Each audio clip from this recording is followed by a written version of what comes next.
have you here tonight at the Second Growth Annual Meeting. We have a tight program this evening. We're not going to spend a lot of time giving speeches. We're going to get to the heart of the matter shortly. Anyway, before we start, I'd like to have board members introduce themselves. So I'd like to start with the back of the room. Steve Atkins. Can you tell us what you do and where you're from, Steve? Thank you. Oh, sure. I'm a clinical psychologist. I live in Hanover, New Hampshire. And I work in the Lebanon School District, or consultant. Hi, I'm Heather Cantagallo, and I am the principal of Grantham Village School, which is an elementary school just south. We're not. Where else? Jim, stand up. Okay. Board members, don't be bashful. My name is Jim Dameron. I'm from West Lebanon. I am an insurance agent with AB Guile. I'm the assistant hockey coach at Lebanon High School, and I have been on Second Growth's board for a couple of years. Okay. Hello, my name is Gabrielle Luke, and I have been serving on the board for about 4 or 5, 3, there we go. Combination there. I work at Dartmouth in their Human Resources Office, and I live in Hartford, Vermont, and have the honor of serving in the Vermont legislature representing the town of Hartford. Edit? Judy. Oh, Judy, I'm sorry. I'm Judy Hood-Hardy. I am a special educator in the Hartford School District, and I live in Meriden, New Hampshire. I am Peter Gillette. I am an independent contractor, and I consult with physicians, clinics on drug testing, and I live in Grantham, New Hampshire. So with that, we'll start the meeting. So first thing in order, we have board members that come and go. And unfortunately this year we had a board member that left us.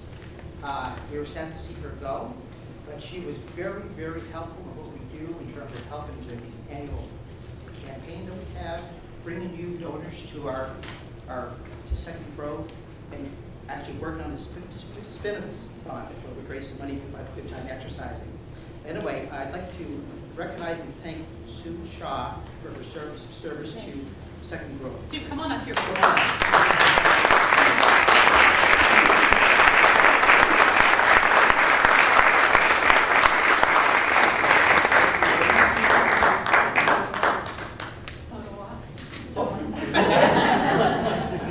Okay, and next I'd like to introduce our director. Without her, Second Growth wouldn't run. The board is extremely pleased with what Barbara does each and every day. A lot of work behind the scenes, and she does a great job. With that, Barbara. Thank you.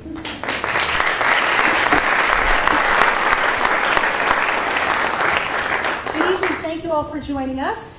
I would like to start with also just a few staff introductions as we talk a little bit about Second Growth. So Kara just put a cookie in her mouth. So if you want to stand, not everybody's here, but if you're in place, stand, wave, that would be great. So we have Jean Kadish over here, who's one of our counselors. Kara Toms, who's our program director for coaching from Captains. She also works in the Thetford School District as a student assistance provider. Pam Ashton is a counselor in our office as well. Denisha, who you probably met, is our bookkeeper and admin assistant. Donalyn is around here as well, and he works for us running our men's meeting, which we're really pleased with. Did I forget anybody? Okay, terrific. So thank you all for being here. I have notes, and it doesn't mean I'm going to talk a long time. It actually means I talk a really short period of time. So if I stick to my notes, we're in and out of here, okay? When I start to veer off, then we get in trouble. So thank you all for coming. It's really nice to see such a diverse group of Second Growth friends here. The people in this room, you're really important to us. You're the stakeholders in our community. You are our referral sources. You're the professionals that we collaborate with. You're our donors. And most of all, you're our ambassadors to the community. And for that, we are very, very grateful. What I'd like to do is I'd like to take a few minutes to share with you a video about Second Growth.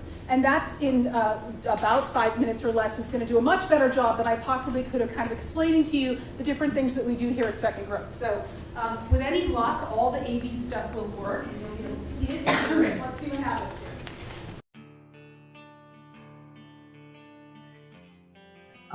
I've said to more than probably 100 people, Second Growth saved our child's life.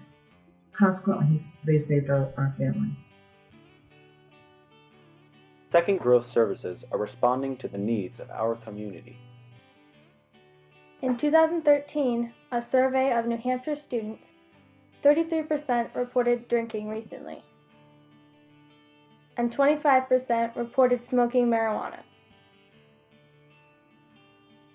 23.7% of New Hampshire's young adults are dependent on alcohol or illicit drugs. The problem of youth and young adult substance abuse is not specific to one town, one school, or one demographic. This is a widespread problem that knows no boundaries. Second Growth provides a full spectrum of services around substance abuse concerns by offering prevention education, counseling and treatment, and recovery support. These services provide stability and contribute equally to reducing substance abuse in our community.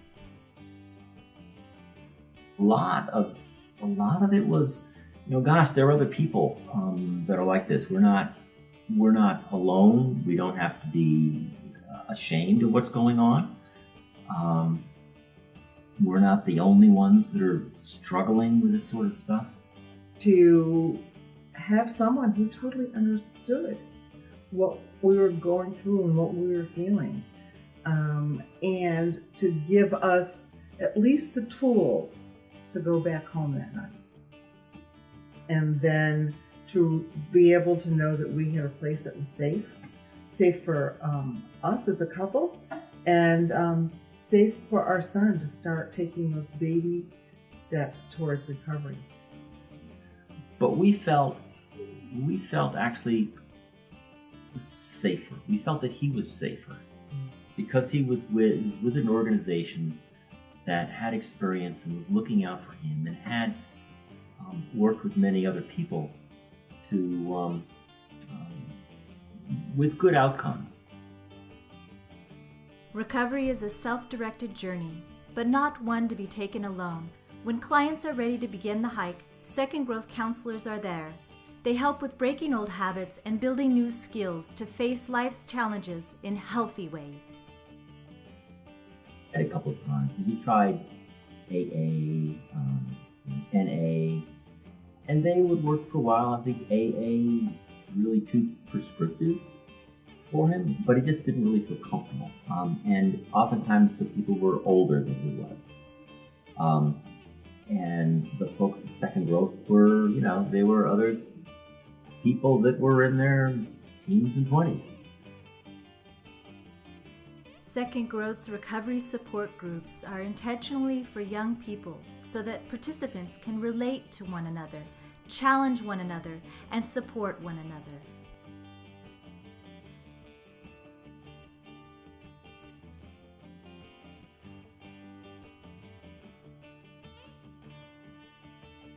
Second Growth's Coaching for Captains is a risk reduction and leadership development program for high school athletes. In 4 years, more than 350 young athletes from 10 Upper Valley high schools have participated in the program. A new cohort starts each fall. We meet monthly through the school year to increase our understanding of how to handle team conflict, learn the impact substance abuse has on athletic and academic performance, and increase our awareness about resources and support in our community. This is all done in a fun, interactive setting where we have space to be ourselves, ask questions, and make new friends. I learned sometimes the real leader is not the one who is bossing everyone around, but rather the person you go to talk to when you're feeling down. I also learned how to be a better athlete through the trainings on stretching, injury prevention, and nutrition. With the knowledge I have gained in Coaching for Captains, I hope to share new ideas and activities with my teams so we can all become better athletes and leaders in our own unique way.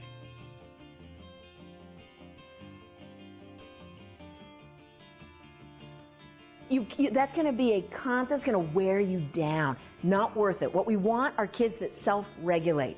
And that means hard conversations about what's out there. That's why you got to talk about the messaging and marketing and media and really, and ask them questions. Ask what they notice. And they'll say, they resist. Everyone falls for the resist.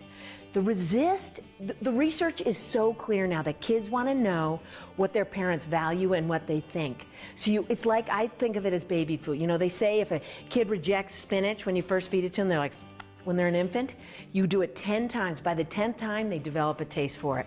Take every topic and think of it as baby food and said, puked it up that time, but we're gonna go through 9 more pukes. So I'm coming at you with a little more spinach. So, and they're like, I don't want to. Second Growth in the Upper Valley Aquatic Center's annual Spin-a-thon has generated more than $15,000 for the 2 organizations' scholarship funds in the past 3 years.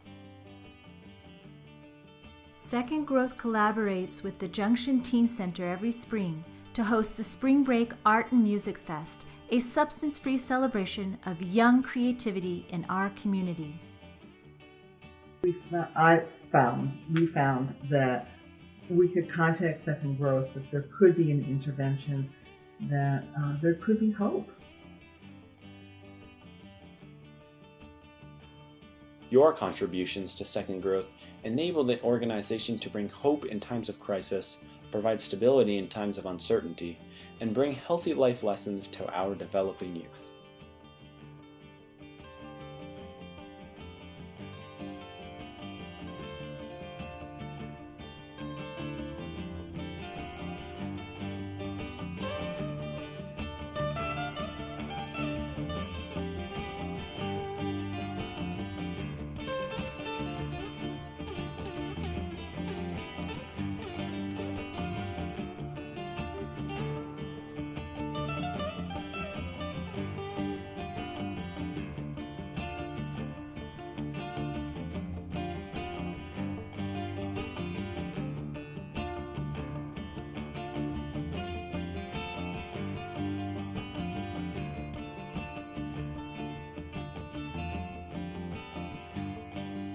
Wow, isn't that so much better than listening to me for like 25 minutes?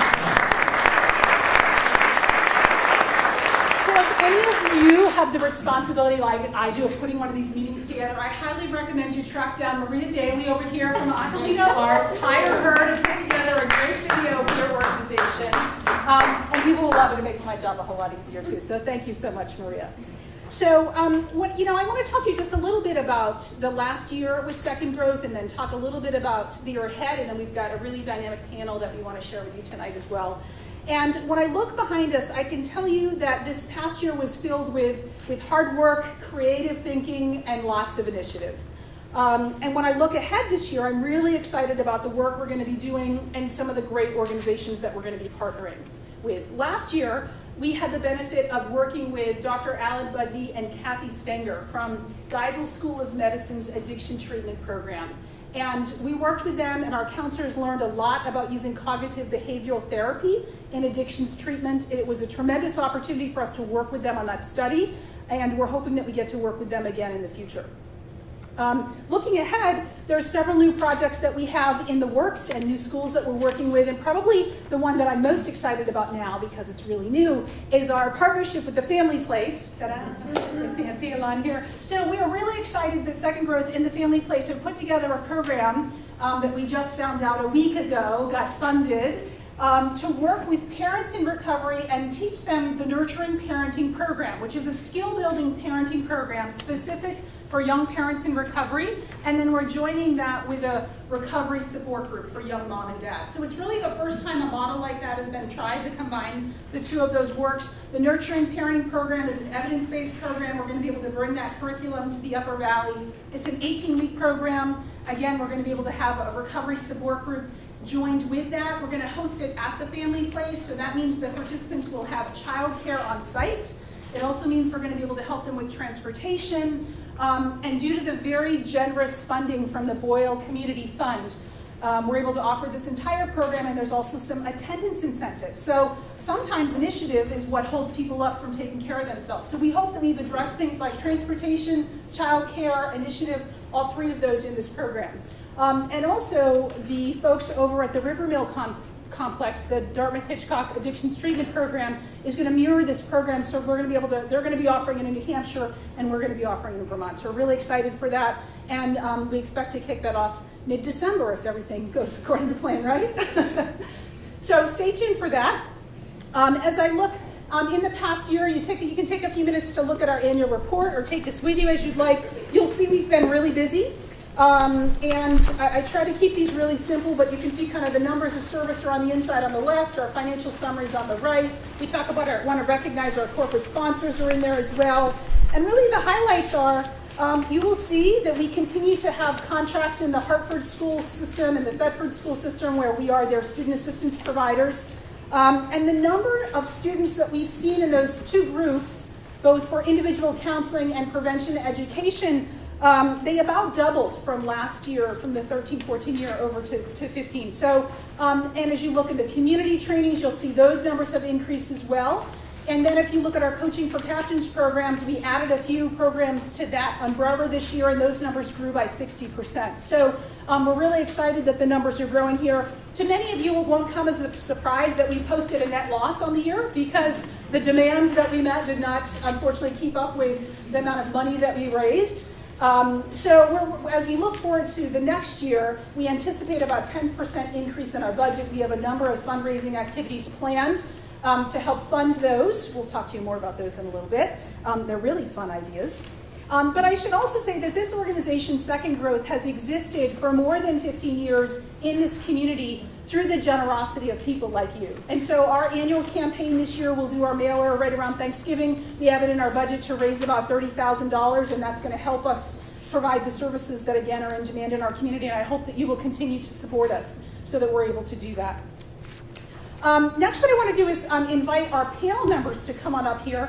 So if our three panelists, we did have four. I'm sorry, Chief Scott at the last minute had an emergency and couldn't make it. That's what happens when you invite the Chief of Police, right? So we have Glenn Barnes, if you want to come on up. Let's see, Steve, if you want to come down, and Heather, if you want to take a seat up here. And we'll get your PowerPoint queued up for you. I want you to know, as we thought about, as the board and I had a discussion several months ago about what we wanted our annual meeting to look like, we really thought that it was time that we brought some information to the community so people could understand more than what they read in the Valley News or more than what they see on TV about the opiate problem and how that's really impacting our community. So our hope is that we can close the gap there, some between maybe fear, maybe some misinformation. We've got three very different perspectives that I'm very excited about you hearing tonight. And then also I would ask you, as you leave, I'm going to share with you, there's a couple of ways you can get involved and some things you can do to support this work. And probably the most important thing you can do is be really generous with your compassion. When you come across a coworker, a neighbor, a friend who is somehow struggling with substance addiction in their family, be really generous with your compassion. Just open your heart, offer to listen, offer to go with them to meetings. You can call Second Growth, we'll be happy to give you referrals for them. But that's one, you would think, one small way that can have really a huge impact on families that are struggling with this very complex issue. So we're gonna have Glenn Barnes go first. Let me find your PowerPoint on here for you. All right. Good evening, everybody. Made a little PowerPoint presentation for us to act as kind of a foundation for the discussion today. Provide you with some statistics about opiate use in the state of Vermont. Hopefully that'll help guide what I hope will be the focus of today, and that's kind of the question and answer, more community forum aspect of what we're doing today. Just a quick note, as Gabrielle knows, I coached 5th and 6th grade soccer for Hartford, Vermont. And I didn't even realize it until today. Our sponsor on the back of our jersey is Second Growth. And so the name's getting out there, and I remember thinking about it back in September when we got the jerseys originally, and then I didn't think about it again until I was coming to this event, and I was like, oh, wow. So thank you guys for sponsoring our team, and let's get it started. So this is some, what we have here are some health statistics that I got from the Vermont Department of Health with respect to opiate use in the state of Vermont. Particularly, this is accidental fatalities related to opiate use. So starting in 2010, there were 32 accidental opiate-related fatalities, and going year by year, 54, 47, 58, and then 53. So it went up, and then it kind of does this up and down cycle thing. What's really concerning, however, is the accidental heroin-related fatalities. As you can see, in 2010 we had 2, and then it was 9, 9, 19, and then 31 for 2014, which is obviously the last year that we have data for. So That's a 15-fold increase in 5 years. And then fentanyl, which is an opiate that is often laced into heroin. It's a prescription opioid. In 2010, we had 0 fatalities related to fentanyl, 5, 6, 11, and then just last year, 17. So obviously, we're seeing a spike in deaths from overdoses and related fatalities for the illicit drugs, which means that there has been a corresponding decrease in the overdoses related to prescription drugs. But it's obviously quite concerning, the sharp increase in the heroin and fentanyl fatalities. From a criminal justice standpoint, in just 1 year, in 2012, we had 104 heroin-related cases that were filed in the state of Vermont. 2014, that more than doubled to 220. And then in federal courts again, we had 31 in 2012, more than doubled to 73 in 2013. So obviously, not only are we seeing more of it in our hospitals, but we're seeing more of it in our court systems as well. Obviously, one of the biggest impacts that we're finding that opioids have in the state of Vermont is on families. The rate of infants exposed to opioids per 1,000 deliveries per the Vermont Department of Health. In 2009, 22 out of 1,000 deliveries involved babies that had been exposed to opioids during the pregnancy, and by 2013, that number had jumped to 45.8, again, more than doubling over the course of 5 years. One of the most unfortunate statistics that I learned while pulling together some of this research is my hometown. My home county is Rutland, Vermont, which is a county just to the west of Windsor. And in 2013, out of every county in the United States of America, Rutland County had more more babies or fetuses who were exposed to opiates than any other county in the United States of America. So that's as someone that grew up there and went to high school there. My mom still lives there. That was a concerning stat. And while the Windsor County statistics aren't quite as bad, they're still quite concerning. Here in Windsor County, juvenile cases. When I'm referring to juvenile cases, these are both emergency care orders where the state of Vermont kind of steps in and takes custody of a child either on a temporary or a more permanent basis, depending on how the court hearings go. It also includes filings involving defendants who are juveniles. In 2011, 130, 2012, 129, 2013, 150, 2014, 233, and then as of October 12th of this year, we had 149. That puts us on pace for 191. So we're seeing a rather sharp increase in the number of juvenile cases being filed in Windsor County, and everyone is in agreement that probably the single biggest contributing factor to that is the opiate crisis that we're dealing with in the state of Vermont. I don't have a statistic for it, but a very, very, very large number of the families where we're coming in and taking at least temporary custody of a child, it is due to the fact that either mom or dad or both are using opiates while taking care of a child. So the next slide here is, well, what are we doing about it? And this is the response. This is from the law enforcement aspect. We've been doing a lot of work with the Vermont Drug Task Force in the state of Vermont. The Vermont Drug Task Force just got a $1.4 million grant just this month, or maybe it was last month, to fully fund 6 new positions to address primarily heroin enforcement in the state of Vermont. Our local agencies, Chief Philip Caston and Major Brad Vale, both of the Hartford Police Department, are sitting in the 3rd row back there, and they're in attendance, and our local law enforcement agencies are working real hard on all of this as well. Everyone understands that this is a major issue that we're dealing with as communities, and we're changing our game plan a little bit, trying to become smarter, more efficient, more effective. In Hartford, we've got DREs. Brad Vail, who's here today, is a DRE instructor for the state of Vermont. For those of you that do not know, DREs are drug recognition experts.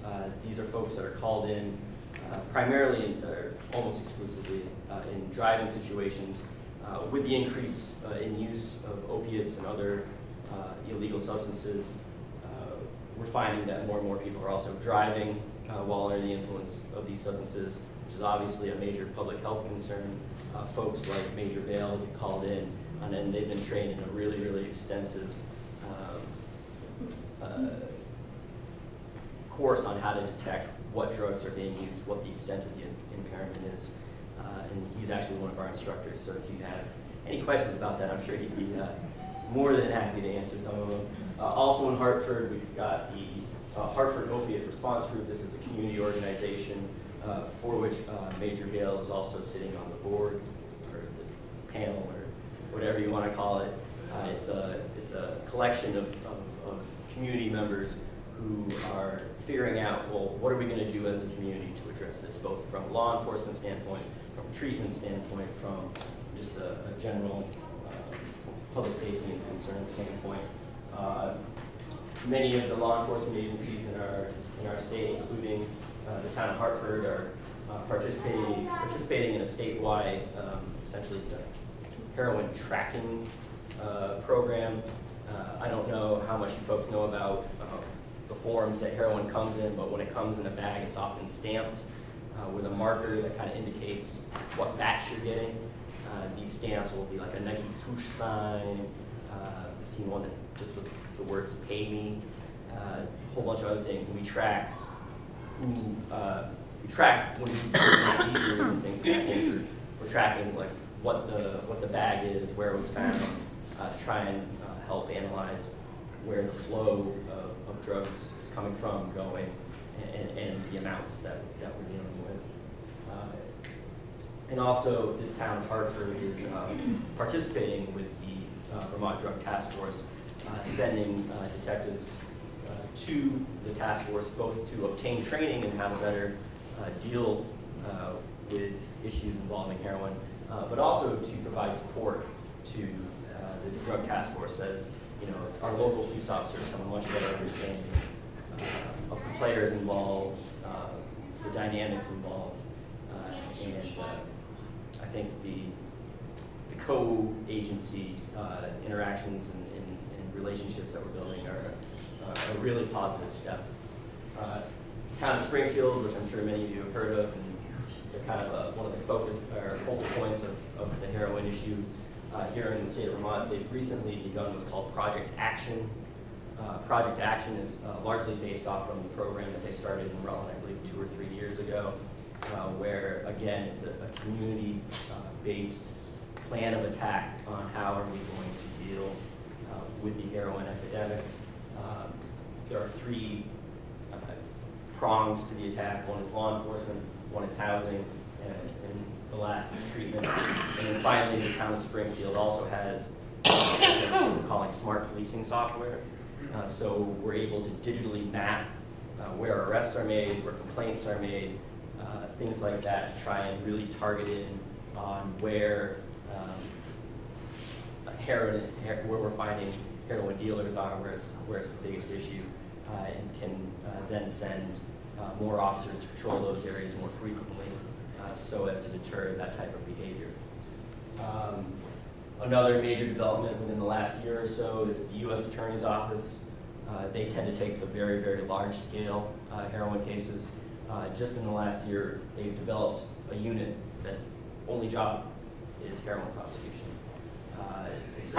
They split the state of Vermont into 4 quadrants, and each quadrant has a dedicated heroin prosecution team led by one U.S. attorney.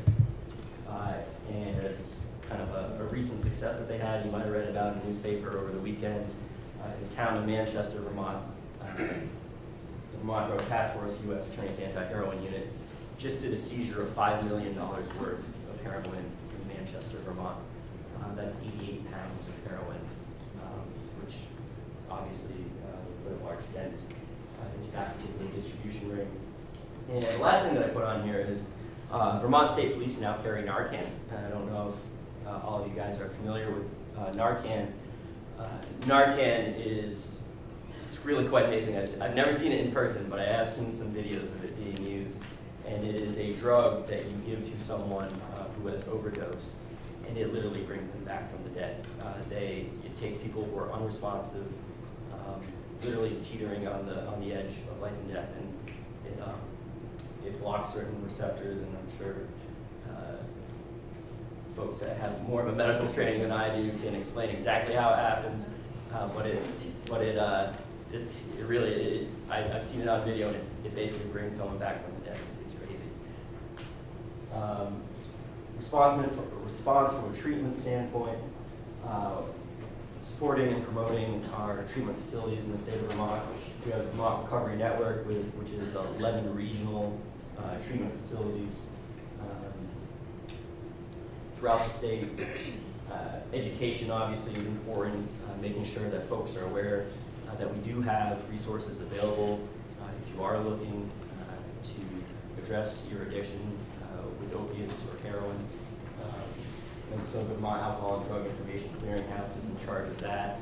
They provide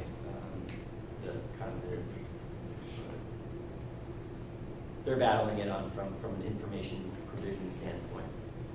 And then, because we've been so successful, I guess, in making people aware of the treatment options that are available, as well as making sure that we're able to provide those services.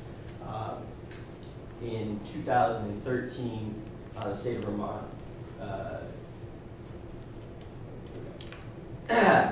2010, the state of Vermont treated 623 people. 2014, 2,258, 64% increase over 2013, more than 3 times what we had in 2010. Unfortunately, what we're running into right now is the supply, demand aspect of things. More people are in need of the services than we have folks that are able to provide them. So we're running into the unfortunate circumstance whereby, for example, in our criminal justice system, we'll have someone where we've agreed, yeah, you need to get into treatment, and there's no bed available for 4, 6, 8, 10 weeks. And we're forced to make do with what we have and provide them with a lower level of treatment than what they really need. We're also, in the state of Vermont, really big in supporting medication-assisted treatment. We do it through what we're calling the hub and spoke method. I think this graphic does a pretty good job of it. While the hub is the main treatment facility that does the screening, the assessment, really figures out what is our treatment plan going to be, and then using community treatment providers, probation offices, and other community organizations, figuring out, okay, how are we going to actually provide those services to an individual. And then the last thing that has kind of become a major point here in the state of, or over in the state of Vermont, is transitioning from the war on drugs to treating this as a public health crisis. I'm sure all of you heard of Governor Shumlin's State of the State remarks back in 2014 that directly led to Act 195 in the state of Vermont. Act 195 passed in 2014. Implemented here in Windsor County just this past summer. Sorry, keep thinking we're here in Windsor County. Over in Windsor County, just across the river. And the idea is to try and get individuals into treatment sooner rather than later, even before they're arraigned if possible. So you're arrested on a Friday.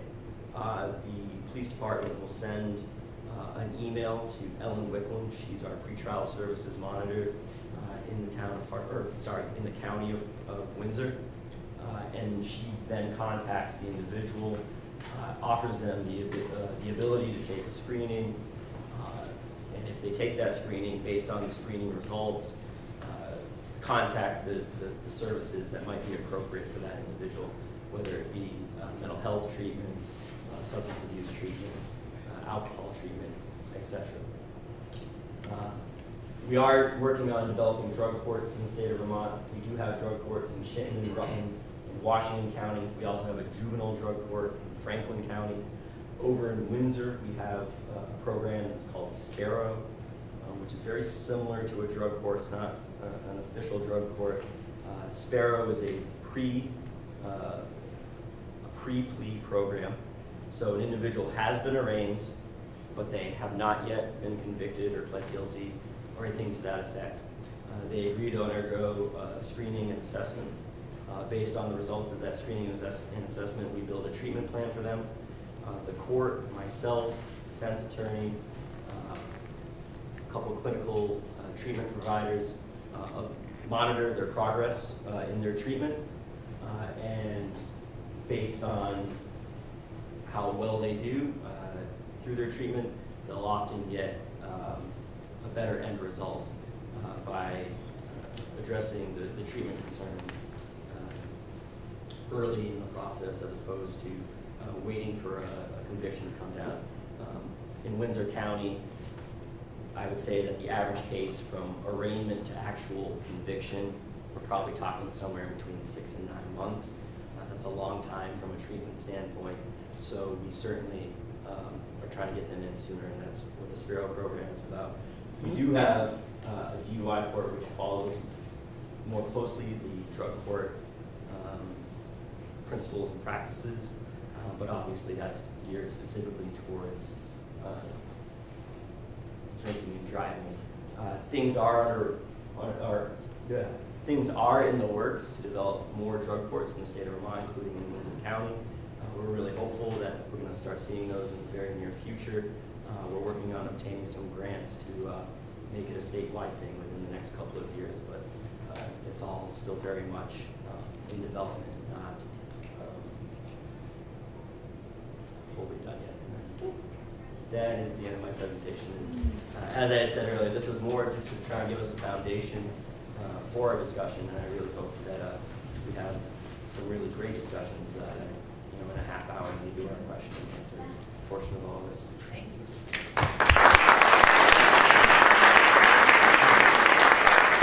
So if you have questions for Glenn, can you write them down, because we're going to kind of do them all together at the end. So thank you. Glenn's perspective as the Deputy State's Attorney in Windsor County, I think, gives us kind of a broad look at how things are handled. We also happen to have Bob Gasser here, who started the Grafton County Drug Court, so I'm sure he'll be able to contribute to our conversation as we get into the Q&A here also, which is terrific.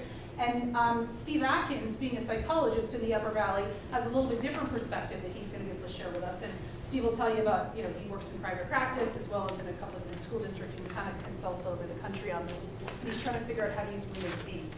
Do you want to just sit here and watch him, or should I help? Evil. Evening. If you can't hear me, let me know. I'll try to speak a little louder. But before we start, I'd just like to get a sense to whom we're addressing this evening. How many folks here are in law enforcement? I said we have 2 here. I just want to point out the 4 that I can identify clearly. Love you guys. They're in the front lines, and they are dealing with this on a daily basis. And our hope is that we can have a dialogue a little later, and you guys can share your voice on what you're seeing out there. I'm a clinical psychologist, a pediatric psychologist, a macrosystemic psychologist, which is psychobabble, which basically means I look at things from the development of an individual to the development of a family, a community, a state, a country, all the way up. And one of the things I do that I love most is I get to consult in the Lebanon School District and get to hang out with a bunch of crazy middle schoolers on a regular basis. But what's really sad, and I started seeing something happening in about 2008, there was this subversive movement coming in that was affecting our children and our families and our community. And I even spoke up about this at Hanover High School when my son was playing soccer there, and literally said we need to start talking about drugs and alcohol sooner. And I got chastised by some parents who did not want this raised. Others came up and thanked me. But now, that was in 2009, now people are going, oh my Buddha, I get what you mean now. They're like, OMB, I understand. I'm going to run you through some things this evening that kind of list out and talk about what we're seeing and what we know, and then a little bit about what Second Growth is trying to do as well. How many of you folks have children? Great. Grandchildren? Great. How many of you were children at one point in your lives? Some of you didn't raise your hands. Okay. And you can hear me okay, right? Yeah. This PowerPoint presentation, which I hope y'all will all go and take home with you. You can go to my website, which is listed right there. It's Atkins, like the diet. And the password that you just need to put in is Second Growth. And you can have it just cross-pollinate with as many people as you like. Because there's some great points of reference that you can really learn some things, including what kids are talking about and how they use the lingo so that you understand what you're hearing when you don't know what it is you're hearing, that you don't know what you're hearing. So what the heck did I just say? I don't know. It makes sense to me. So here we are. The opioid problem in our backyard and nationally. It's a big deal. You look really familiar, by the way. I keep looking at you. I don't know why. Yeah, locked in on. So I'll probably stare at you all night. Painkillers such as morphine, methadone, all of these are the opioids. I'm glad to see you struggle with that word too. I have a hard time with that. Including, look here. Okay? You had, yeah, hello? You remember that phrase, no pain, no gain? Way back when? We have changed that in our culture to no pain, no pain.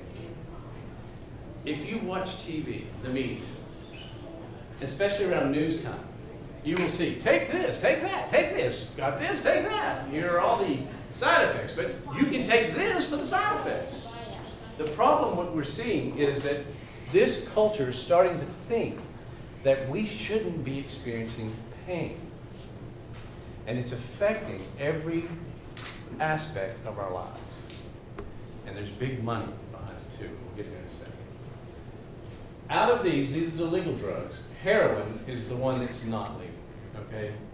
Fentanyl is as well. But I gave you the names, the brand names here, and then there's a lot of stuff, including Tylenol, Vicodin, Oxycontin, the things that are prescribed to treat moderate to severe pain. I got back pain. I got leg pain. I've got lots of pain. See, you're thinking heroin is the problem, when in reality, heroin is the last step. Families are becoming addicted to prescription medications, and when doctors finally sniff out that there's an issue and they start cutting these families back, they're addicted and they need a fix. And that's where heroin comes in. So what you're really seeing is the greatest, and this is not hyperbole, the greatest drug addiction issue in the United States of America in its history. Not crack cocaine. This is the worst that's ever existed in our country. And it starts by going to your doctor and taking some of these pills. They act on the receptors that take away in the brain and the spinal cord and in the stomach, in the tract of the stomach. They take away pain. And what happens is, over time, these drugs make you feel better because you don't feel the pain, and the natural chemicals that we have in our bodies decrease. So all of a sudden, when you take one of these prescription meds, you start to see them jonesing because the pain starts to come back, but they don't have the natural defense to deal with pain, and they need a little more, and a little more, and a lot more, and a lot more, to the point where they don't care about anything else except for how they're going to get their next fix. They will say, they will do, and they will subject their children to things that you would not believe in order to get their next fix. The stories that I hear of children who are not addicted, but whose parents are, and what they've been through, what they've seen, would break your hearts, including me showing up. Where's Emily Musty, who's dealing with mental health issues in Lebanon High School? She's in the back row somewhere. Oh, she left. Oh, had to show up this morning to deal with an issue that was bubbling up in the Lebanon High School. It's not just Lebanon. It's not just Windsor and Wilder and Hartford. It's Hanover. It's everywhere. And it's white. This is not a Black, Latino, Hispanic issue. This is a white addiction. We are the face of opioid addiction. Everyone sitting in this room. When you take these and you get this sense of well-being, you get also drowsy, you have mental confusion, nausea, and constipation. And the Narcan, when you overdose, actually brings you out because sometimes you go down so deeply that you relax to the point where you can't breathe anymore. We have famous folks that you know of that have died because they went into treatment, sobered up, went right back out. I'm trying to think, Jeff, what's that famous actor that died? Philip Seymour Hoffman. Went into treatment, came back out, and was used to using an amount of heroin that he used before he went into treatment, but his body hadn't adjusted and titrated to deal with that, and he went down to the point where he got really, really sleepy, and then he stopped breathing, and he died because there was no Narcan available. That's what's happening. So what you see is you have these subtypes of opioid receptors, and I'm not going to get on to the psychobabble medical part. You can look at that later. But it really starts to take away from the endogenous opioid chemicals, endorphins and encephalins. You ever seen those wackadoodles that are out there running in the snow? And you're thinking, oh my Buddha, what's wrong with those people? Why are they running in the snow today? It's really cold, it's minus 20. What you're seeing is they're enjoying the natural endorphins that exist in our body. And they like to get that high. It's a good high, by the way. It's a healthy high. It's a natural high. These other things take away the capacity to generate and create these natural highs. And then you need more of it because you actually have pain. How are we doing so far? Can you hear me? Okay. So what you see over time is this repeated administration of opioid drugs, prescription and or heroin inhibits that endorphin or encephalins. And as a result, you start to have this discomfort. And I go nuts watching the news and the media. And I'll show you why in just a second. So, how are they abused? Well, they give you well-being and a sense of pleasure. They affect the brain regions that are involved in reward systems.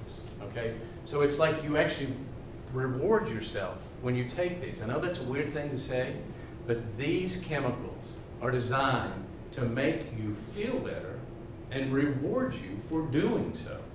That's why this is the hardest addiction to treat, because it is so deep-seated in our primitive brain.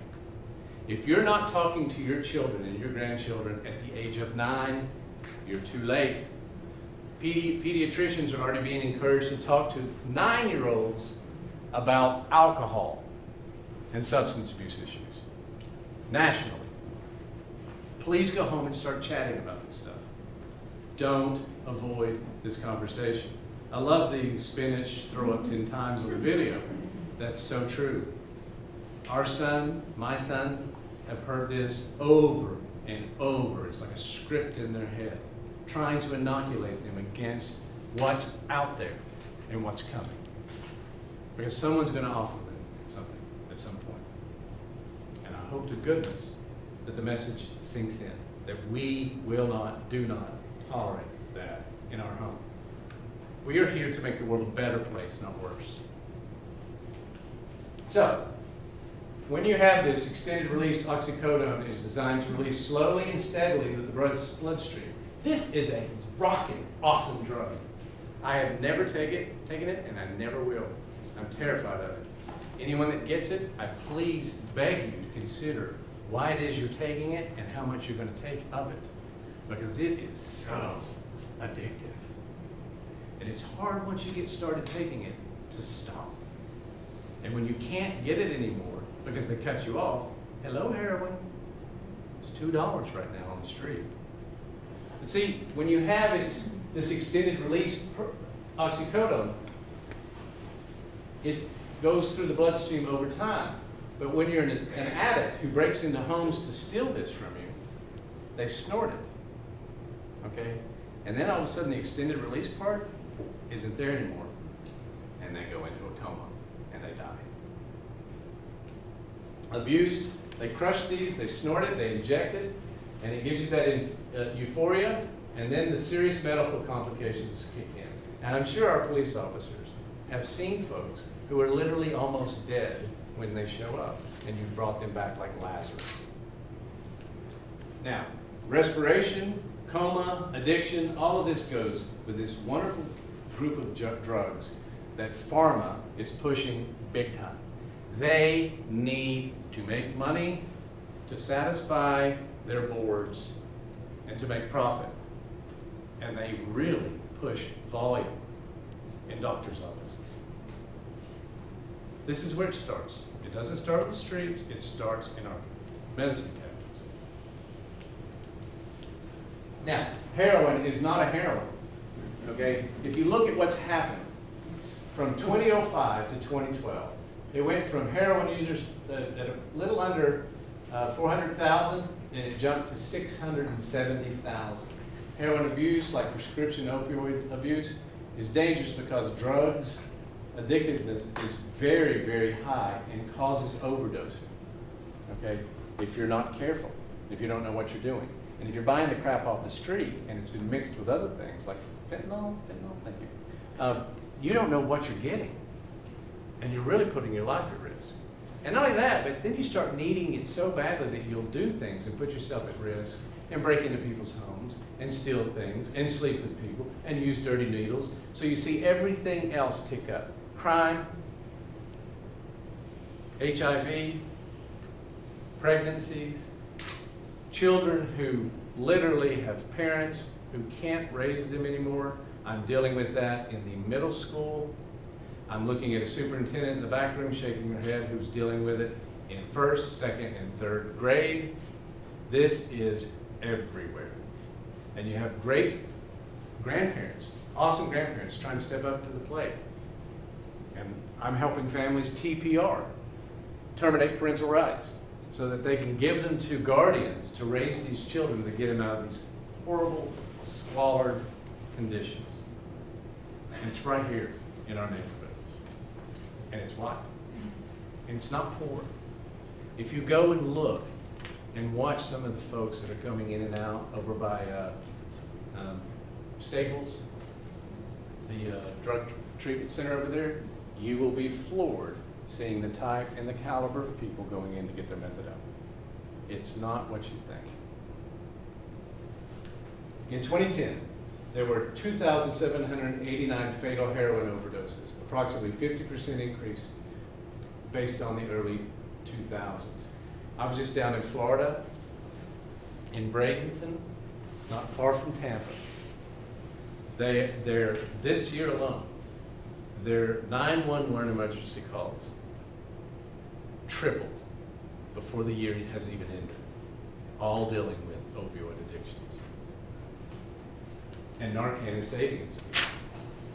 So, it's in our small towns and it's spreading all the way into the suburbs. Abuse of opioid, like heroin, is typically injected. And it's, you know, like I said, you see things like HIV, hepatitis, especially hepatitis C, increase.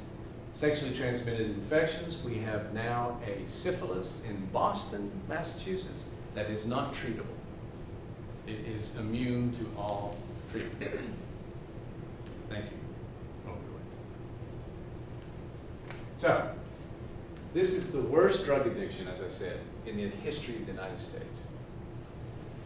I wish I were the bearer of good news, because what's really scary is this isn't like pot. And I'm not condoning smoking pot. You know, Obama said he inhaled. Other presidents said they did smoke it, but they didn't inhale. They said he inhaled.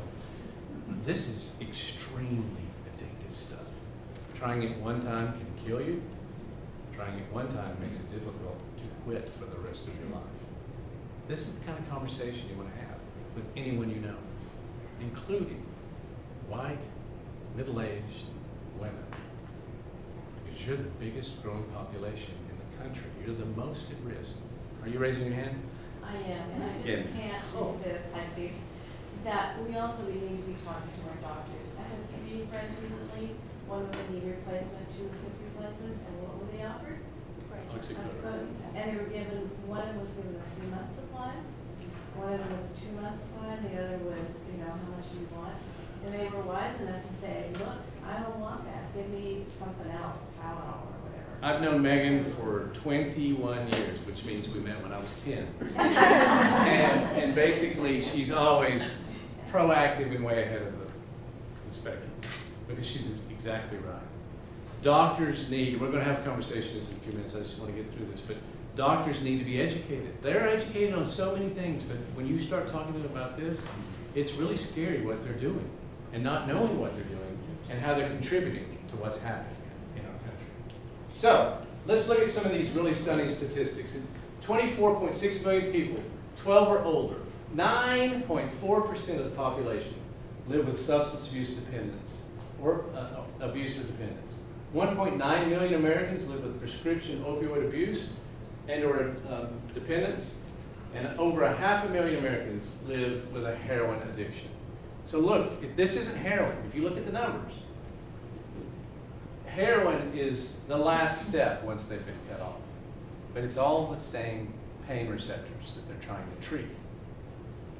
Opioid addiction disease occurs in every part of America, but it's the white folks that are mostly at risk.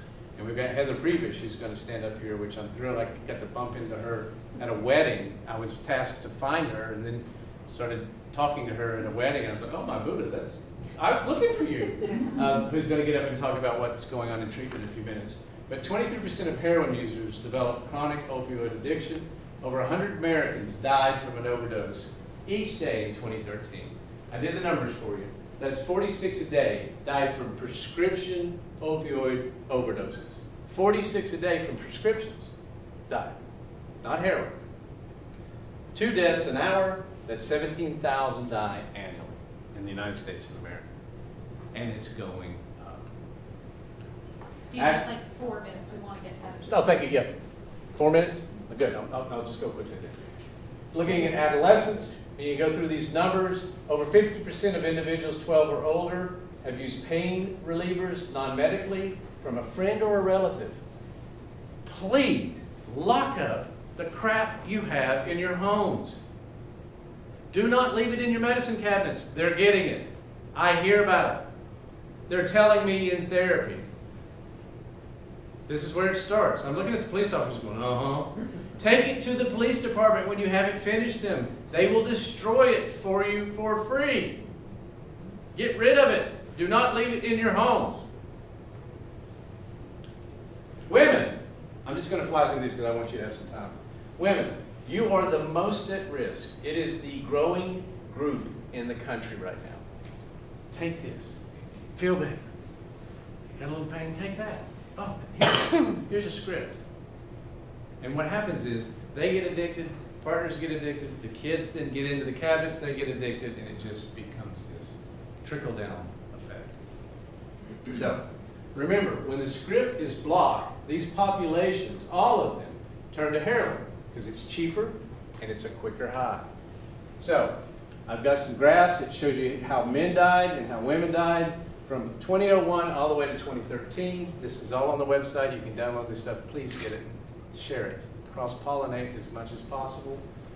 And then finally, if you look at overdose, let me go back. Here's prescription drugs. Look how many died in 2013 of prescription drugs. Almost 25,000. Look at heroin. 8,000. We're not talking about heroin alone here. But it's in our schools. It's in Hanover in the middle school. It's in Lebanon in the middle schools. It's across the river in the middle schools. Here are the resources. This one right here I love, and I hope, if anything, you just download it for this right here.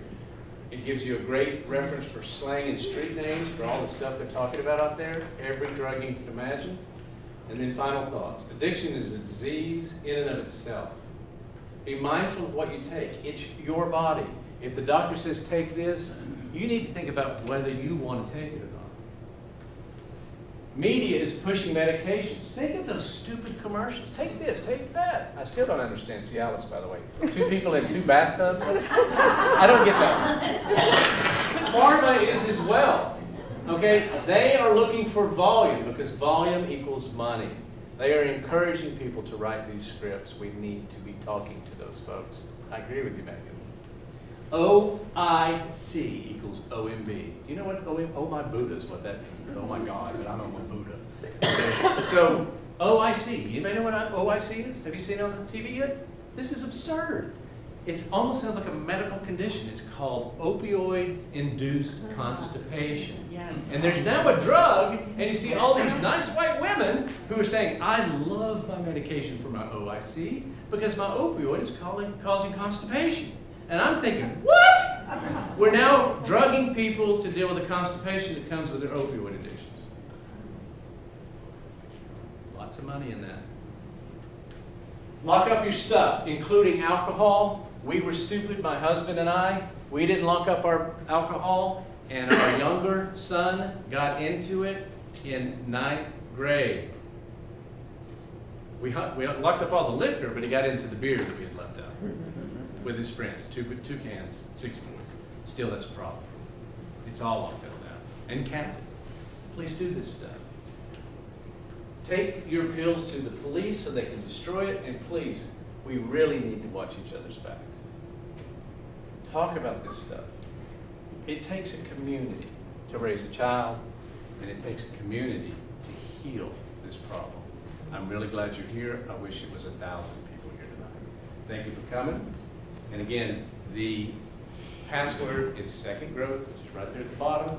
It's on my website, and you can download this stuff and send it out to everybody. What's your website again? DrStephenAtkins.com. Thank you very much. So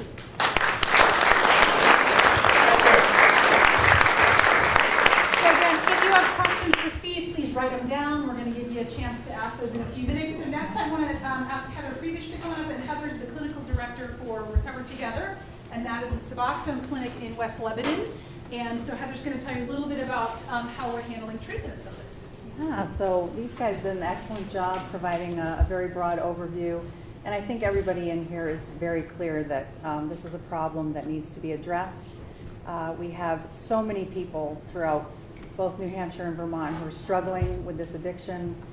It's likely here that everybody here in this room knows someone who's struggling with the addiction, whether or not you realize it. And so the issue is access to treatment. And that's clearly where we've dropped the ball, because oftentimes when a person is ready to access treatment, there's a small window of opportunity. And it's important when that person is ready to access treatment that they can immediately get it. And right now in the state of New Hampshire, there are very few resources available, and the United States as well. So in 2014, in March, there was a gentleman named Jeff DeFlavio who was going through the MD MBA program through Tuck and the medical school. And in his rotations, he was really struck by the number of people that were coming into the primary care setting who were struggling with addiction. And you know, in many of these cases, the physicians themselves had provided that initial prescription that led to addiction, and all of a sudden found themselves really helpless in terms of not knowing what to do, where to refer these individuals. A lot of the primary care physicians were not comfortable treating people struggling with addiction.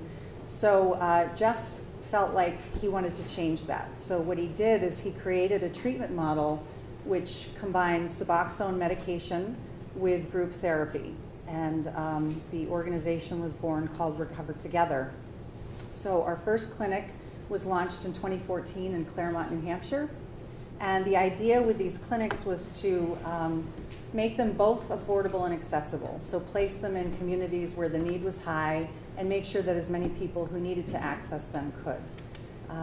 So we opened in Claremont. A lot of people showed up. Again, all walks of life. So many people, actually a good majority of people who never started with heroin or anything like that. These were high school athletes who had sustained an injury, college athletes, working professionals had a surgery, were prescribed legitimately an opioid medication, and things escalated. So fast forward from Claremont, we then opened in West Lebanon, New Hampshire. We have a clinic in the Glen Road Plaza. We also have clinics in Manchester, Nashua, Keene, and in Maine as well. And we're continuing to grow so much as the need is there. So I want to just talk to people a little bit about what medication-assisted therapy is. You have, basically you have Suboxone medication and you have methadone medication. Two different entities. I'm going to talk about Suboxone medication. Methadone is Habit OPCO in West Lebanon. So patients in methadone programs typically go once a day and they receive a dose in the morning. The dosing is very different between methadone and Suboxone. So again, because I'm more familiar with Suboxone, that's what I'll talk about. When patients are ready to enter into our treatment program, they call our main line and are typically scheduled for an intake within 2 to 3 weeks. They come in, they meet with a counselor who does a full intake assessment with them, basically talks about what the program requirements are. They're told that they have to attend weekly group therapy with up to 15 other patients who are also working on their recovery. They have weekly urine drug screens, and some other embedded protocols that I'll talk about in a moment. But essentially they come in once a week, they attend group therapy led by a counselor. The group therapy is structured around evidence-based practices and teaching recovery skills, largely taken from SAMHSA and other such organizations. You know, the problem that I see when people go into an institutional setting and then they leave, or they go into jail and they get clean and then they come out, is they're not equipped with any tools or any other ways of dealing and coping with the underlying issues that often come with addiction. So we focus on teaching patients mindfulness. We focus on teaching people how to set boundaries, how to regulate their emotions, how to deal with stress effectively. Because if a person's been addicted for a long period of time and they don't have those tools, most often they will resort back to old behavioral patterns, such as using substances to cope with that stress. And obviously, we're looking to change that pattern.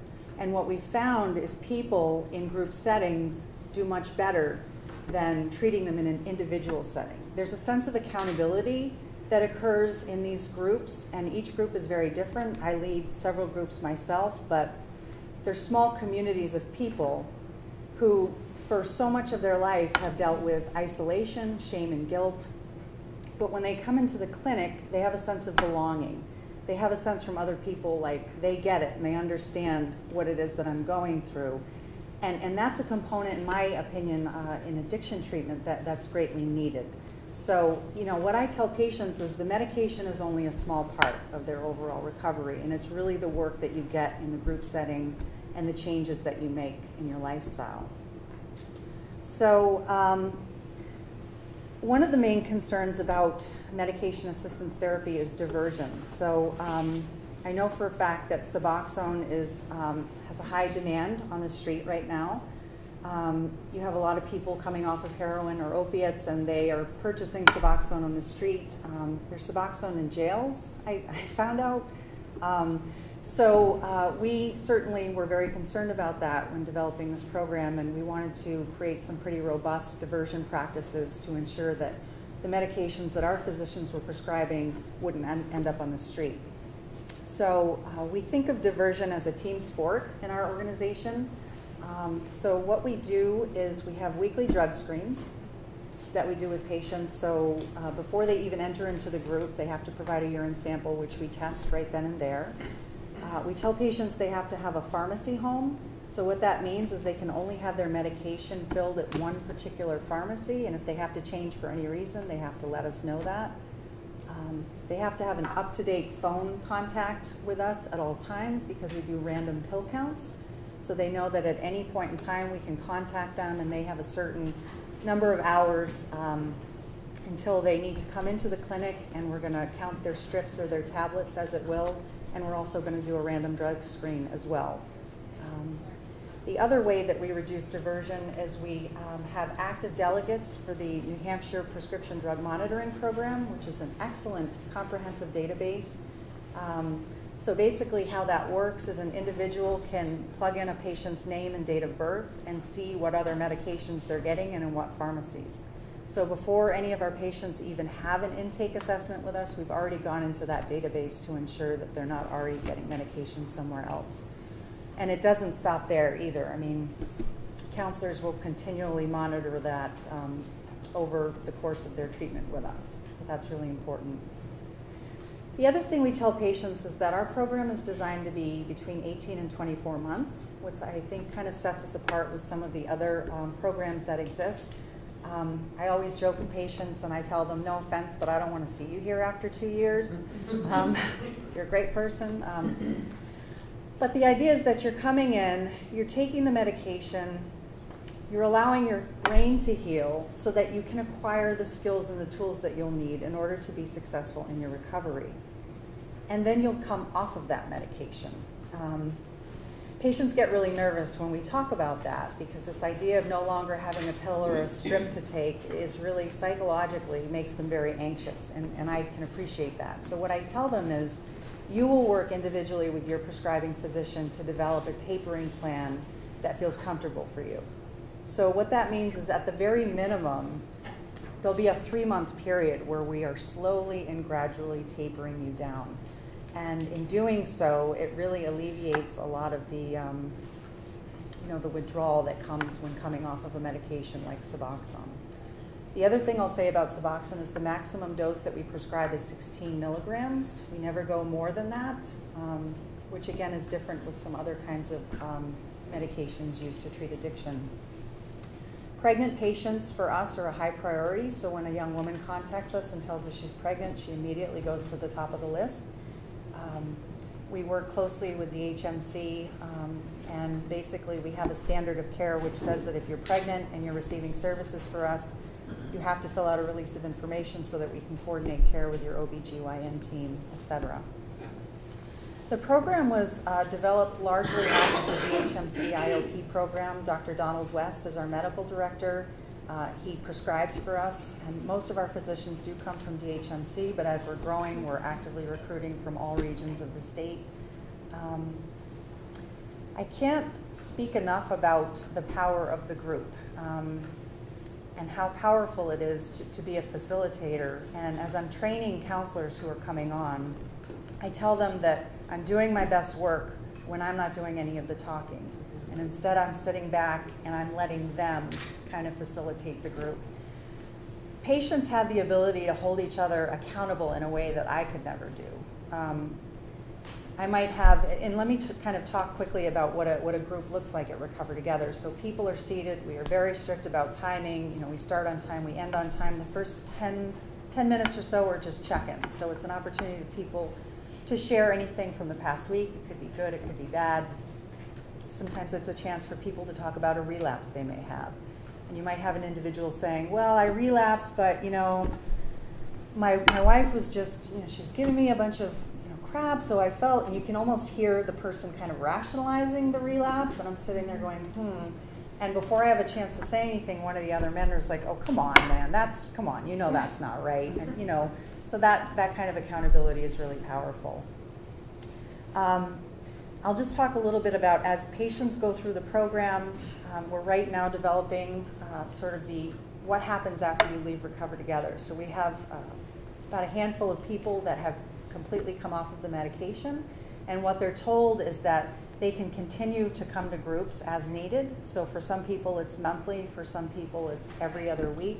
We don't want them to feel that sense of loss to that connection to the group or to that overall community.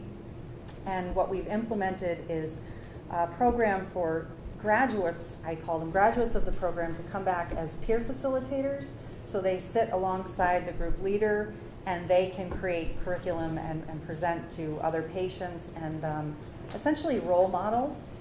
And it's an amazing thing for a person who's literally just had an intake last week, who had just, lost absolutely everything, to sit next to a person who's been in the program, or who's completed it, and see where they can get to. And how reinforcing that is for the individual who's in recovery. So our culture is that of treating people with dignity and respect. And I was glad to hear you talk about compassion, because you just never know. And it's easy for people to judge and say, well, that's not me. But I've sat through a lot of intakes, and I've done a lot of groups, and it's everyone. So I just would echo that in terms of maintaining that compassion and dignity for people, because they're struggling and they deserve to get treatment and to get better and live life in recovery. Thank you.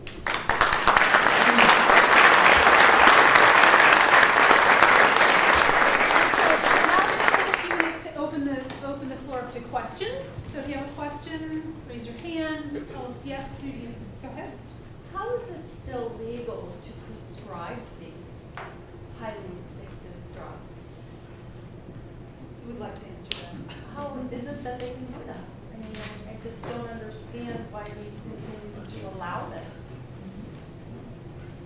I have something I heard kind of in response to that. I heard once that when it originally was that they came out with prescriptions, they had said that it wasn't addictive, that it was proven that it wasn't addictive initially, and then later on found out it was. I don't know if that's true or not. I think what I have heard recently is that they are working to develop some guidelines, because even within practices, you have one person who can freely write scripts and another person who says, no, even when there's a legitimate need for the medication. So I think there's more emphasis right now on standardizing that care and making sure that there's benchmarks, if you will, for people to look at before prescribing. I would also say there's a bit of a conflict there when you look at hospitals. They are rated on patient care largely related to pain. So, hospitals they don't want their patient, like Megan's example of her 3 different friends with large amounts of prescriptions. That has been the standard of care, because if you're in, Lebanon and your client lives in Pike, New Hampshire, and it's a 55-minute drive and it's February and you just had your hip replaced, Mrs. Shaw, I know you're not going to want to come back here, right? So I'm going to give you a 90-day prescription. If you don't use it all, well, but let's not make an extra trip back. So, but it has to do with, hospitals are regulated to make sure that their patients are not in pain. There's a tremendous amount of provider education going on now across the medical community, and certainly in the Upper Valley. So it is definitely something that's being focused on, not only in pain care, but when you look at orthodontists and sort of all across the board, because dental is another place that you see a lot of scripts come from.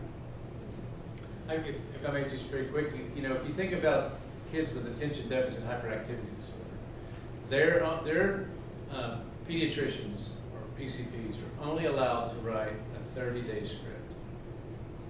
And there is a movement within the medical profession to start considering that even if they live 3 hours away.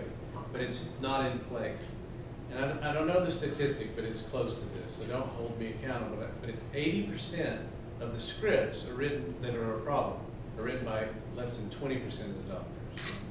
So there are these folks that find these doctors who just write freely. And the medical profession doesn't like to turn on themselves very much. So it's a very difficult situation to kind of police the ones who are writing so many of the scripts. And this prescription monitoring system, which was in Vermont a while ago and it has now come to New Hampshire, is certainly an effort to at least raise visibility to the people that are doctor shopping. Bob, did you have a comment? Yes, I just want to say, not only do the doctors do this, the dentists, they don't have a clue of prescriptions. They're the ones that I have run into in terms of monitoring those in the drug court. They go to the dentist and we shiver because we know what's going to happen. And we warn them about that because that's true. One question I want to know, what do you think of Vivitrol instead of Suboxone? You're asking me. So that's another option that we talk to our patients about after they've come off of Suboxone. So Can you explain that, what Vivitrol does? Vivitrol is the injectable version of naltrexone, which is a blocker that patients can take once they've come off of something like Suboxone. So basically, if they take it, even if they tried to get high, it wouldn't work. It would be blocked. And just for that extra reassurance for some patients, they feel like that's what they need in order to not relapse. So there's pros and cons to the pills versus the shot. With the pills, you have to take it every day. With the shot, it's once a month. But as you can imagine, if you were in a horrific car accident and you were on an injection of Vivitrol, they would have to give you an exorbitant amount of opiates to treat your pain, so it's just a really, but a lot of people are accessing it right now. Yeah, and it blocks alcohol. Which That's true, that's correct. Which is an amazing thing. It wasn't developed for that, I understand. It's developed for heroin. But the alcohol blockage is amazing as a side effect of your. Medication more and more is used to treat addiction because addiction, just like COPD and hypertension, is a chronic illness. Just like you would give a person struggling with diabetes insulin to treat their disease or their chronic issue, that's how medication is used in this regard. And so in terms of misconceptions about just giving a person who's addicted another drug to get high off, that's not really how it works. Did you have a question about Jackie? Tonight's presentation is stunning in a variety of ways. It's stunning in terms of the scope of the problems. It's stunning in terms of learning about all the different resources both states have and yet not enough. And so I would also ask that you share with us how well things are working. I mean, what's the percentage of people who come through the programs that we talked about who are successfully recovering from their addiction? What is the success of drug court? What is the success of prosecuting? Because tonight we've heard a lot about the hard part in the scope of the problem and how many resources we have. But I would love to hear that there's evidence that some of this is working. Do you want to share some of those numbers? So, a couple of things. What I can say about our program is because we only started in 2014 and because we just barely got an electronic medical record where we can actually glean data and look at numbers, we're still focusing on that right now. But in terms of retention, what we found is that at the 6-month mark, we had a 66% retention rate, which the average in comparable settings is somewhere between 35 and 44. So we're above the norm, but rest assured we will be collecting data and looking at outcomes to measure that, if you're just as interested. And I would say some of the efforts in Vermont that Glenn talked about probably are too soon to have measurements on them. Most of them started in 2013. Our drug courts, a lot of them are newer. We have been doing studies on the drug courts that are in existence with data. I know that nationally, the studies have shown that folks that participate in drug courts are in between 30 and 50% less likely to recidivate within 3 years. So that's a positive sign. One of my slides made a note to mention the cost-benefit analysis of drug courts. The benefit obviously is that 30 to 50% lower recidivism rate for folks that complete drug court. The cost part of it, in the state of Vermont, it currently costs $60,000 a year to house someone in a prison facility. If we're shipping them out of state to one of the private contractors that we have, it's approximately $30,000 a year. To put someone through a treatment program like a drug court, like Sparrow, some of our high-end supervision through furlough and things like that, it's in between $6,000 and $10,000 a year, and it's been found to be more effective at reducing recidivism rates across the board. Do you have something to add? Yeah, in January of this year, the Grafton County Drug Court took in its 100th person. And the statistic, it's a 24-month program, and the statistics show that 63% of the men completed the program in 24 months. And it's a vigorous program because of the supervision aspect of it, which is very, very important of it, because addicts will lie to you right through the teeth. So if you don't supervise them and you don't punish them if they fail, then you got a problem. Now, in the females, it was 44%. You see the difference in terms of why the females versus the males. And the statistics show that 90% of women 18 to 24 in the criminal justice system, we're talking about felonies, have been sexually abused and or physically abused otherwise. So that's why it's a lot more difficult with the female people in our. Now, our recidivism rate, and police officers love recidivism, I know, I hear about it. There you are, guys. Our recidivism rate, we estimate to be at 17%, which we think is terrific. I think we have time for one, maybe two more questions. Yes. I'm just curious, I didn't hear anything about maybe any kind of involvement after they've graduated with 12-step programs outside of your particular program? That's a great question. So Heather, do you incorporate connecting with 12-step programs? Yeah, so it's not a requirement in our program, but we have bulletin boards in each of our sites that, let patients know how to access them, and we have certain components, so some patients might acquire a sponsor-like person within the group setting, but it's not a requirement of our program. And I would just add, one of the roles that Second Growth plays in all of this is, we work with young people, meaning adolescents and young adults up to, about 30 years old, and we often can be supplemental to the maybe group counseling that individuals would be getting at an MAT provider, whether it be Heather's Clinic or Habitatco or Green Mountain.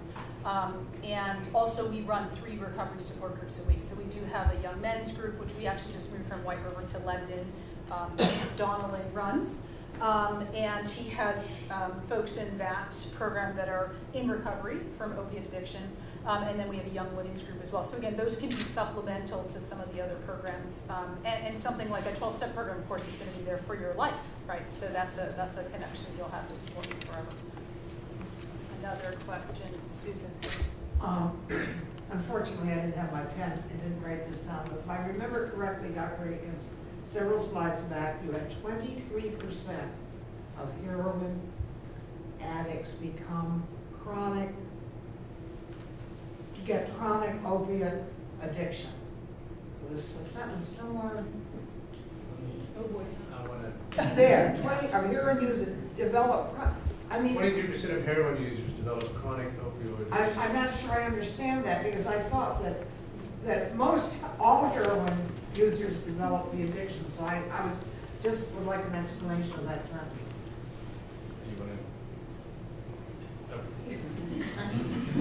Some folks use it once and they don't touch it ever again. And then you're like, whoa, this is too good for me. I don't ever want to go there again. You hear the same thing about cocaine. Some folks will try it and they're like, wow, that was so great. I will never touch that again. But this is referring to people who went straight to heroin and tried that. And then they get addicted and they're trying to figure out how to stay. I'm surprised. I always thought it was much higher than that once the person tried. This is coming from the statistics from the American Society of Addiction Medicine. And that website is a link that you can read about that more.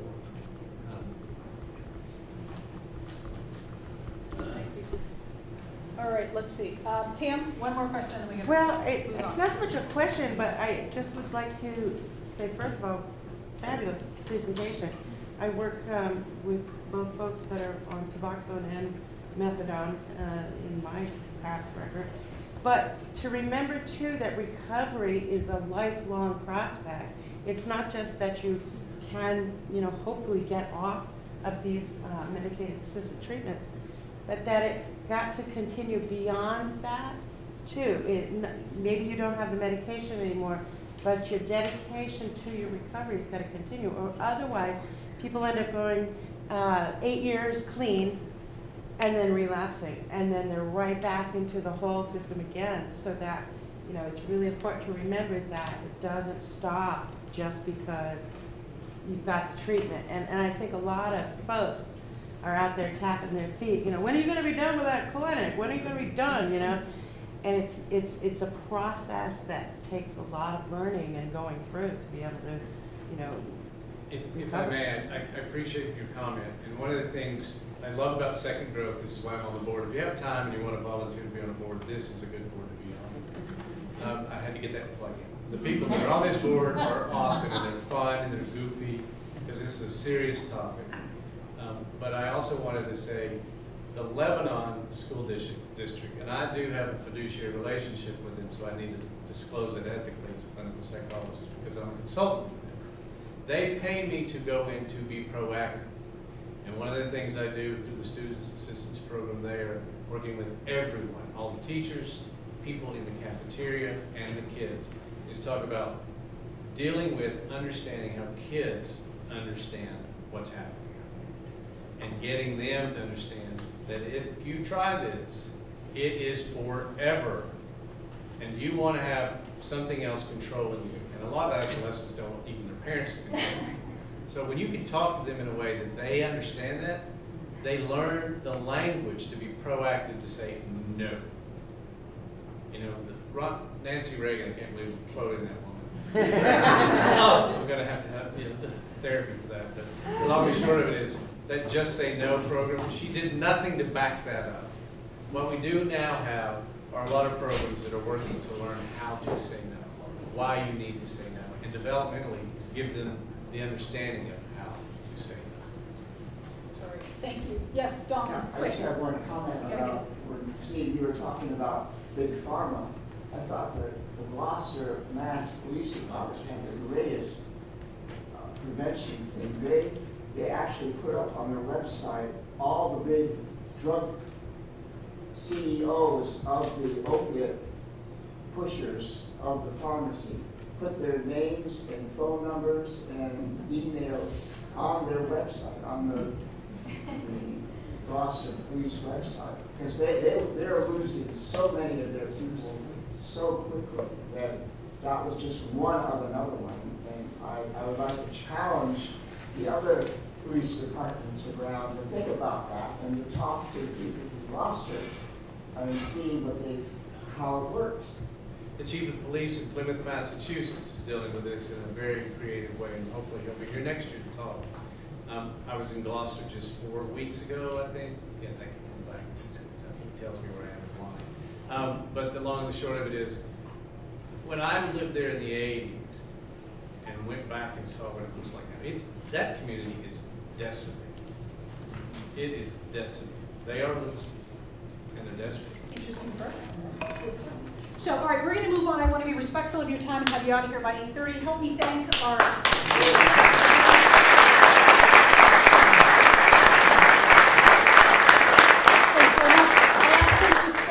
so that if you have more questions, you can ask them when we wrap up here. I want to just, you guys can go back to your seats. I've got about another 15 minutes. I want to just run through a couple of things with you. And the first thing is, a lot of folks say, so what can I do in my community to make a difference? And I would like to invite two other folks to come up and speak to us real quick. Tom Hoyt from Mascoma Savings Bank and Laura Schumacher as well. For them to come up, for Tom and Lauren, come on up, guys. Sit down, have a seat, and tell us a little bit about how you support Second Growth. So here's an option. I'm going to fill you with a couple of different options tonight. So I'm going to start with Lauren. So Lauren is, I'm supposed to move this over here. I forgot for the last hour and a half. There we go. You're welcome. So Lauren has been a longtime donor at Second Growth. So do you want to tell us a little bit about why you've chosen to give to Second Growth, Lauren? Sure. I got involved with Second Growth about 13 years ago when somebody on the board approached me about being on the board and asked if that would be something I was interested in. And at the time I had extra time in my life and decided to do that, served on the board for about 3 or 4 years, and learned a lot about what was going on in our communities that I never knew was happening, and about what Second Growth did. Life happened, I didn't have time to serve anymore, so I had to come off the board, but was trying to think of what I could do to still support Second Growth. I happened to have a birthday right before Christmas. I'm one of those people, if I need something, I go out and buy it.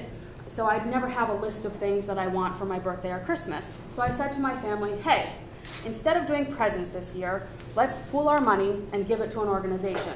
My dad said, great idea. Who do you want to give to? And of course, Second Growth was the choice that I picked. So for the last 5 or 6 years, we have always taken our Christmas and birthday money and given it to Second Growth and gotten other families on board doing that.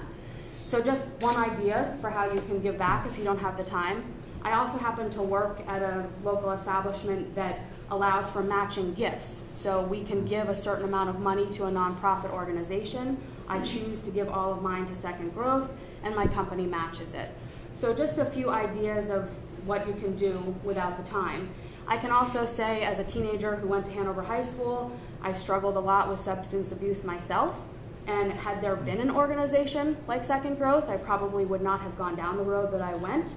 And had they been around, I probably would have come out of that hole a lot faster and more smoothly than I did. As my parents like to say, I had an ungracious period. And it would have been less ungracious with something like Second Growth. Also, a shout out to the Hartford Police Department. 2 years ago, I took the Citizens Police Academy there and learned a lot that I didn't realize. So this is hearing one side of what happens, but going into that and seeing what the police deal with on a daily basis gave me a new appreciation for what's out there. So those are some things that I do and that my family does to support Second Growth. Tom, do you want to talk a little bit about Mascoma Savings Bank? Yeah, please. And again, thank you. This, I must say, in my role, I am the bank's public relations and social media coordinator. I go to a lot of ribbon cuttings. I go to a lot of groundbreaking ceremonies. I go to a lot of events where, check presentations and we take the picture and cut the ribbon and that sort of stuff. And I must say, there are events I go to that I look at the audience and I say, okay, we're preaching to the choir here. What is this really about? This has really been such an enlightening experience here for the last couple of hours to hear some of these statistics. And the one thing that really has stood out for me was that this idea that an individual can get a prescription at one doctor, one pharmacy, and yet go to another doctor, get another prescription, another pharmacy. Trust me, if you do anything in the banking world, if you miss a payment at Lake Sunapee Savings Bank, we're going to know about it. It is amazing how much further advanced the banking and the finance world is than the medical world. And I sit on a couple of boards where I've heard that over and over, but to really see it in play tonight. Mascoma Savings Bank has 28 locations.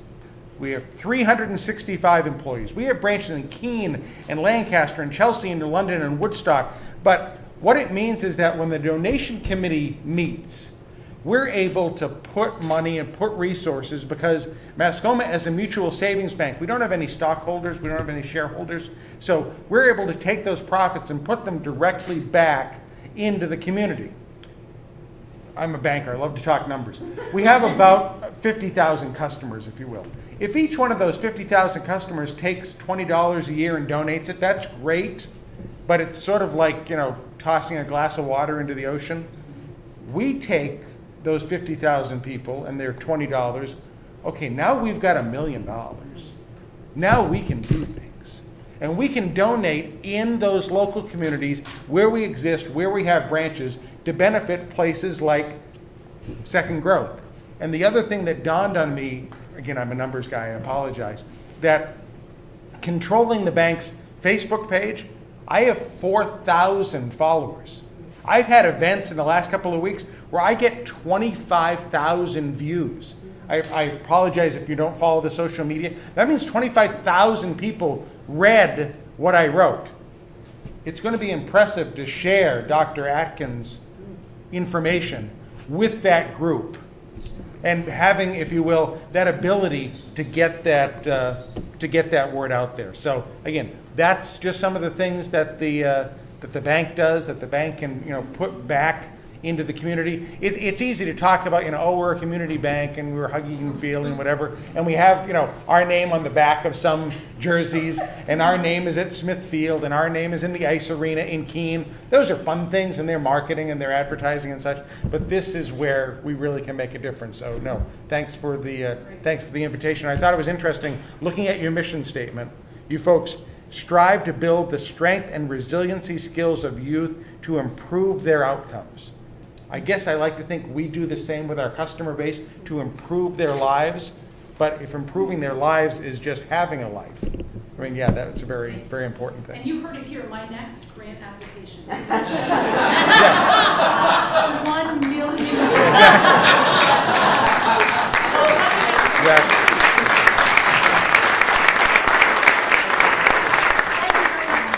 So I want to share with you a couple of other things that you can do. You folks can just sit Yeah, if sure. you want to sit up front, that's fine too. A couple of other ways you can get involved. One of them, very simple. In the back, there are some different brochures there. So one of them has a list of all the drop boxes, medical drop boxes within probably 30 miles of here. So what that means is if you have knee surgery or shoulder surgery and you use 4 of your prescription drugs, someone said up here earlier, don't leave it in your medicine cabinet. You do become a target. And if you're, if you have children my age, we have got adolescents in and out of our house constantly because we feed good food to those little people. So like as soon as the shoulder surgery was done on Friday, by Monday morning, I was down at Chief Captain's office because I was dropping off the oxycodone because we didn't need it anymore and I wanted it out of the house. So if you don't know where those drop boxes are, or if you work in a place where you can give us some visibility, please take a couple of those with you. It's really important to get that medication out of the house. Very, very important to educate everybody you know that it should be gone, because I shouldn't be taking it because my back hurts because I have it laying around because we had shoulder surgery 3 weeks ago. I shouldn't be giving it to my sister or to my husband. So people need to be educated around that. The other thing you can do is, I'm going to let Megan speak for a minute, is we know one of the things that really works in prevention is mentors for young people. And so Megan Culp works for Windsor County Partners. Yes, come on, this is your moment. Stand on up and tell us if we have an afternoon a week, how we could become a mentor. Thank you so much. Yes, I am the new president of Windsor County Partners. We're a mentoring organization that serves, unfortunately, kids just in Windsor County, Vermont. We don't have kids in New Hampshire at this point, but a lot of our mentors are in New Hampshire. We match caring adults with youth, anywhere from age 5 in our school program down in Springfield and age 7 up in our house program, which is a community-based program. We need mentors. They make a difference. We have statistics that show that kids have a mentor do better in school, they have better peer relationships, they do better with their parents, their families actually do better because there's some modeling and support for the families. We don't have the statistics yet that they don't get into drug abuse, but I am pretty sure that that's a big help for them because, you know, a lot of our mentorships last several years. We require 1 year. Judy's been a mentor for 8 years. 8 years. 8 years. And you know what? It's changed my life. You know, my kids decided to leave the nest, now I got a new one. We know this works. I mean, there's a It lot does. of evidence across the country that mentoring programs work for youth They to really reduce do. the risk behaviors. They And this really is a do. terrific So program. if you want to come on our board, we always need new board members, we need donors, but mostly we need mentors. And it's like 2 hours a week. So almost all of us have 2 hours a week. Thank you to vote. Thank you so much for letting us. So a couple other fun ways you can get involved. In your annual report, you received this insert, which is an invitation to the Hanover Rotary Auction Gala. You might have gotten an invite in the mail from us. If you haven't bought your ticket yet, you can do that tonight because we still have a spot for you. So this is going to be a fantastic outing on November 6th. It's at Dow's Country Inn, so you know the food's going to be great. There's going to be music there by Swing Machine. So the Hanover Rotary Group chose Second Growth to be the beneficiary of this auction this year. This is a huge, this is going to help with that 10% increase in our budget significantly, but we need to get people there. It's an auction. We don't really make that much money if there's no one there to bid on items. So there's like over 100 things you can bid on in the silent auction. We're going to have this really fun. Bill Smith is going to be there to do the live auction part. I mentioned the Swing Machine's going to be there. So good entertainment, good food. The details are on the back. If you would like to buy your ticket today, because it's November 6th, so it's coming up, please see Denisha. She will help you with that. Yes, you can buy your ticket today. And then the other fun thing we have going on, where is Lindsay? Is she still here?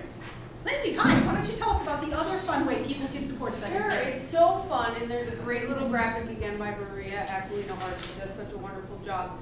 So dailyuv.com is a new community website, and we're raffling off a BMW Beetle to raise money for Second Growth. So for $19.65, you could own yourself a little hot rod out there and take a peek because it's actually here. And if you want to buy tickets for the auction and that all at the same time, you can do that the same day. And access to the internet, so happy to. But if not, just follow the link to dailyuv.com/bugraffle. So really for less than $20, you get a raffle ticket to a 1965 Beetle. It's in good working order. It's out in the parking lot. It's going to be detailed in wax by the time you drive it home. It's so fun. And what happens if I buy 6 tickets? Oh, by Oh, 7. by 6. You should buy 7. Because then you get one free. Yeah, no, absolutely. Yeah, buy 7, get 1 free. And you can buy as many as you'd like. So yeah, our goal is $20,000 by November 12th. And I think we're 2% there. So again, 5%. 5%. So now we'd like to take a couple minutes. We have a lot of folks in the room that also work in this field, and I would love to have you introduce yourself. and tell us a little bit about what you do. You're a resource in the community, and that's part of what we wanted to do tonight. And since this is the last thing I'm going to say, you all also probably have a little meeting survey. Yes, thank you. Lauren, did you fill yours out yet? Okay. All right, so fill out your meeting survey. This says, what was interesting tonight? What would you like to do next year? Give us some suggestions. Last year I told you if you write nothing, I'm going to convince our board to hold this meeting in a spin-a-thon room. And I was this close to getting that done this year. So if you don't want that to happen, I want to hear from you what you'd like to do next year for our annual meeting. Okay, I'm going to have Laura Burns start when we go talk about providers in the room. If you could tell us a little bit about what you're doing, about your training around Narcan and so forth. Sure. Hi, I'm Laura Byrne. I'm the Executive Director of the HIV/HCV Resource Center, the agency formerly known as ACORN. And one of the things that we do in terms of HIV hepatitis C prevention is run a syringe exchange program. We've partnered with the Good Neighbor Clinic, and we've had that program going since 2006. And we've had over 315 individuals coming in. We offer, the syringe exchange is a lot more than just a place to bring in used needles and get clean ones. We offer a lot of referrals to treatment, mental health counseling. We offer free, confidential, and anonymous hepatitis and HIV testing. It's a great continuity of care because when people test positive for Hep C, they can get follow-up viral load testing at Good Neighbor, which works really well. Another thing that we've offered since probably 21 months, we've been giving our clients naloxone, the overdose antidote, and we've had reports of 18 overdose reversals, which we're really pleased about. We feel like it's really important to get naloxone out there to the people that need it. I guess that's about it. That's great. And so you do like a little 5-minute training. If I went in, yeah. to So if people are required to do a said, training, we do a lot of overdose prevention education. We're talking all the time, whether people take naloxone or not, and they usually do. We're talking a lot about overdose prevention, hepatitis and HIV prevention, not sharing needles, not sharing any other equipment, things like that.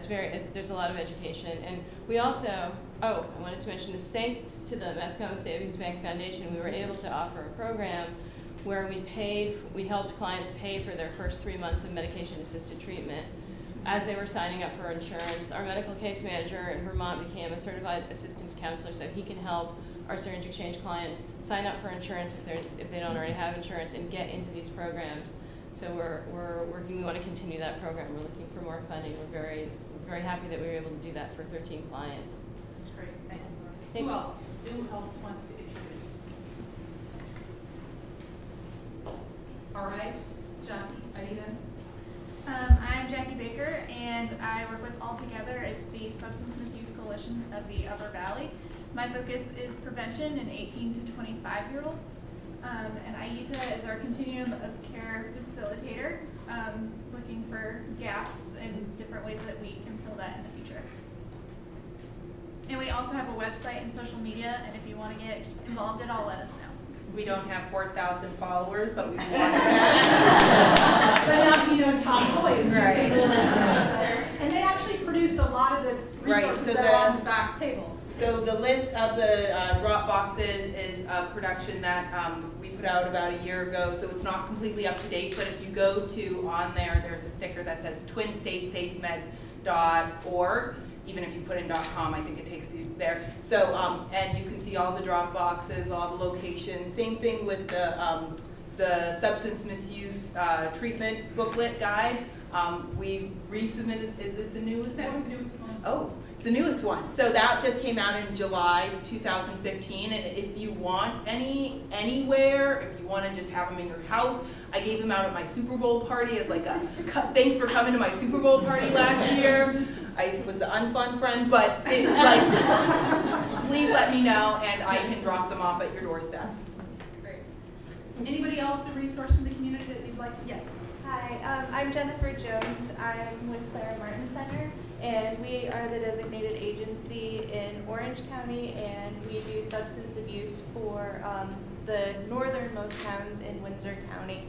I work with transition age youth as well as adults with substance and co-occurring disorders, and we are very much involved in wanting to be as involved as we can in helping our community and everybody come forward with this. So, thank you. So with that, we're going to conclude. There's some snacks and water and cider and stuff in the back. Feel free to pick up the handouts, buy your ticket to the Hanover Rotary auction before you leave, so you can come have fun with us there. Thank you again so much for coming.